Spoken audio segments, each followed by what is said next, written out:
Welcome back to Prophecy Unfolding, where prophecy is truly unfolding. You know, in 2024, so many things have happened in the world and so many things are still happening. At times it's hard to keep up. But you know, those of us that look to prophecy and look to scripture around prophecy realise something is happening. You know, many of us talk, whether it be about the rapture or the tribulation and all the things that are going to lead up to essentially Christ coming back to rule and reign eventually. We see the things unfolding.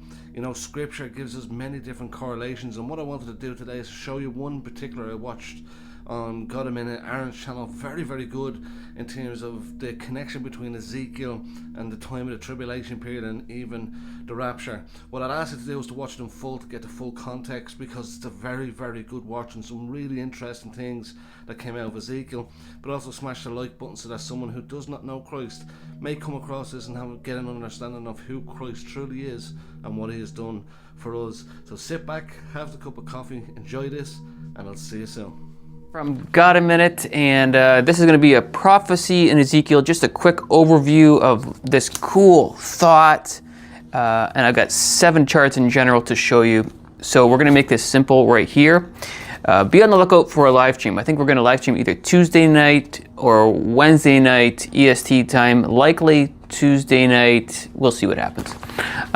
This is just a little taste, a little appetizer. Okay, so I'm going to flip this around and show you what I've got here. We're not going to really read the Bible too much, but I think we'll do a live stream and we'll read through a lot of biblical scriptures. Okay, let's pause and turn around. Okay, so what we have here is prophecy in Ezekiel with potentially the chapter numbers. So in Ezekiel 1 through 24, the general theme is judgment on Israel. Then, from chapter 25 through 32, it's the theme of judgment on foreign nations. Then, Ezekiel 33 through 48, it's generally the comfort and new life for Israel. So Ezekiel 25 through 32 stands out as a very different aspect in the chiastic structure of Ezekiel. It's the judgment on foreign nations. I think it's so cool. This is actually this is my radio, and I took this off a radio, and I like the point. So we can read some verses, but if you read chapter 28 and 29, it's like so Antichrist themed in that those chapters. And then we've got this chapter 32, which is so strong with judgment and wrath and going to the pits of Sheol and hell. It says it so many times in this chapter.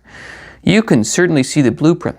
And then chapter 33 and on, the direction changes in Ezekiel. Now Ezekiel's very, very prophetic, as many of you know.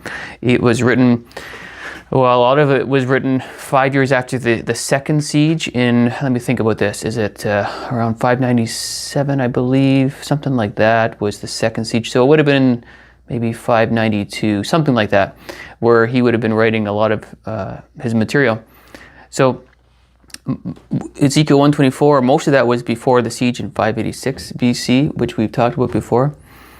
So, but we have these themes here, and like I said, we're going to read the Bible, I think, on a live stream. But like, for example, in Ezekiel 28, verse, let's see here, verse 12. You were the seal of perfection, full of wisdom and perfect in beauty. So that's like it's really, everything's pointing to Satan here in this passage.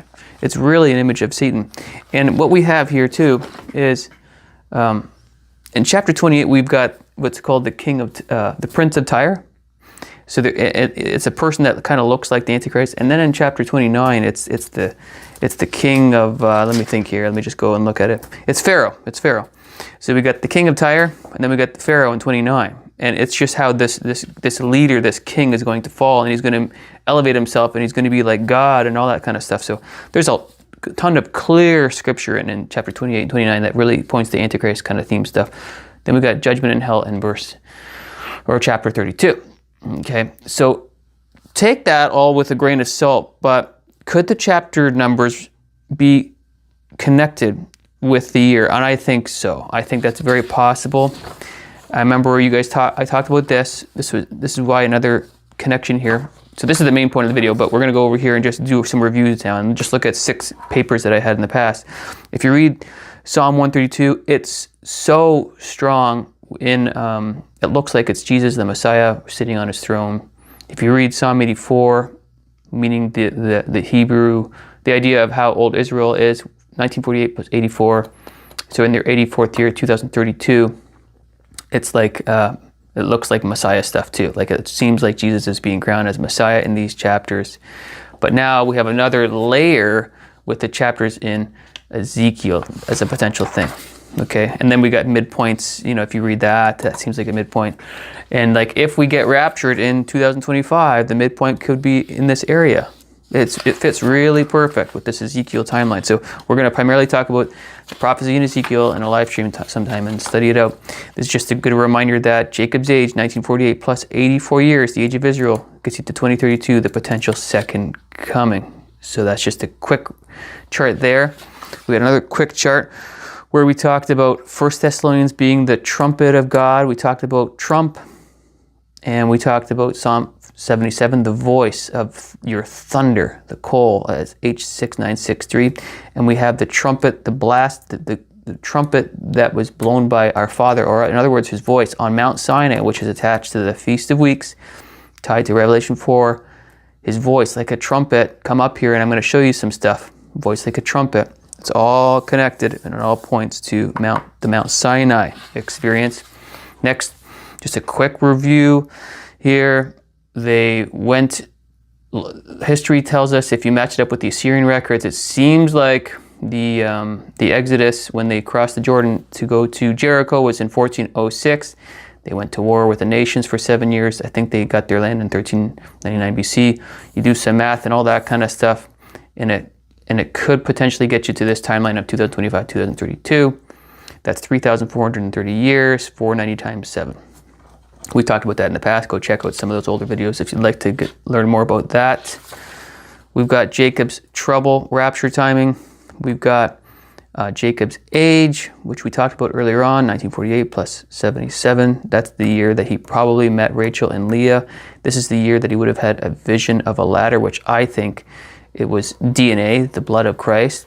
And this ties to John 1:51, when Jesus said, you're going to see angels ascending and descending on the Son of Man. I think he was making sense of Jacob's vision of the ladder. On his way to meet Rachel and Leah, he worked for 7 years. He ended up marrying them both. And then he worked for another 7 years after that while he was having children. So check out those videos if you'd like. And then one more thing that I made a chart on a while ago is Genesis 1:1 has a value of 2701. That's the value of the first verse in the Bible, and with the Hebrew value. Well, Feast of Weeks, I talked about that before. If you add 2,701 days from Feast of Weeks to Shemini Atzeret, which is the last day of the Lord's appointed times in 2032, is 2,701 days. How about that? God is perfect. I think that's a real good package there. I don't know when the rapture is. This is my speculation. Feast of Weeks, I think, is always going to be the strongest candidate now for the rapture of any given year. But as you know, we're hoping to get out of here as fast as we can. But it's not up to us. It's up to God, as you guys know. So I leave you with that. And your homework before the live stream, if you have the time to do it, is to thoroughly read through chapter 28 and 29 and 32 of Ezekiel. And see if you can see the connection with Antichrist type stuff here. Midpoint, setting up an abomination in the temple and declaring himself God, which you're going to see. And then extreme judgment on the bad guys, and hell, and Hades, and going to the pit, and that kind of stuff. You'll see it. You'll see it. I think it's a really interesting correlation. And I learned about this on a Chuck Missler video. Again, I don't know, a couple days ago I watched an old one of his, and it was one of his Ezekiel videos. Okay, guys, time to get tight with Christ. We don't know when the rapture is, but you don't want to miss it. How do you get on it? You accept the free gift of salvation, the blood of Christ. He died for you. He died for all. Accept that free gift of salvation, enter into a relationship with him. Romans 10:9-13 is an awesome place to start. Go, Jesus, go. One day close.